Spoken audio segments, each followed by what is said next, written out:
Bike অল্প জায়গার মধ্যে ব্রেক করতে পারেন না এরকম অনেকে আছেন। তো বাইক ব্রেক করতে বেশি জায়গা লাগার 5টি পর্যন্ত ভুল করে থাকি আমরা। 1 নম্বর ভুল হচ্ছে শুধু পেছনের ব্রেক ধরা। শুধু পিছনের ব্রেক ধরলে চাকা স্কিড করে বাইক দূরে চলে যায়। তো আমাদের সবসময় অন্তত 70% সামনের ব্রেক এবং 30% পিছনের ব্রেক একসাথে ব্যবহার করতে হবে, তাহলে খুব সুন্দরভাবে আমরা বাইকটা কন্ট্রোল করতে পারবো এবং জায়গায় ব্রেক করতে পারবো। আর 2 নম্বর ভুলটা হচ্ছে আগে ক্লাচ চেপে ধরা। ব্রেকের আগে ক্লাচ চাপলে ইঞ্জিন ফ্রি হয়ে যায়, ফলে বাইক থামতে বেশি জায়গা নেয়। তাই আমাদের আগে ব্রেক চেপে গতি কমাতে হবে, এরপর বাইক থামার ঠিক আগ মুহূর্তে ক্লাচ চাপতে হবে। এটা হচ্ছে গিয়ে মানে সঠিক পদ্ধতি। আর 3 নম্বর ভুলটা হচ্ছে থ্রোটল পিক আপ না ছাড়া। এক্সেলেটর না কমিয়ে ব্রেক করলে বাইক সহজে থামতে চায় না। তাই আমাদের ব্রেক করার সাথে সাথে পিক আপ পুরোপুরি ছেড়ে দিতে হবে।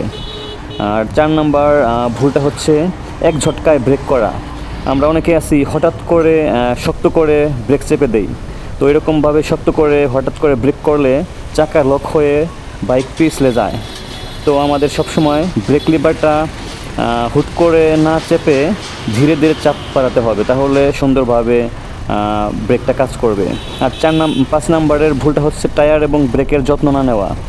টায়ারের হাওয়া কম বেশি থাকলে বা ব্রেক স্ক্রু ক্ষয়ে গেলে ব্রেকিং দূরত্ব বেড়ে যায়।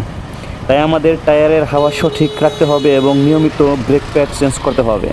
তাহলে এই 5টি ভুল থেকে যদি আমরা সংশোধন করে চলতে পারি, তাহলে আমরা খুব সুন্দরভাবে আমাদের বাইকটা কন্ট্রোল করতে পারবো এবং যে কোনো দুর্ঘটনা থেকে খুব সহজেই রেহাই পেতে পারি। কারণ আপনি যখন অল্প জায়গার মধ্যে বা সহজেই বাইকটা ব্রেক করতে পারবেন, বাইকটা কন্ট্রোল করতে পারবেন, তখন অনেক বড় বড় অ্যাক্সিডেন্ট বা মারাত্মক দুর্ঘটনা থেকে আপনি রেহাই পেতে পারেন। ধন্যবাদ সবাইকে।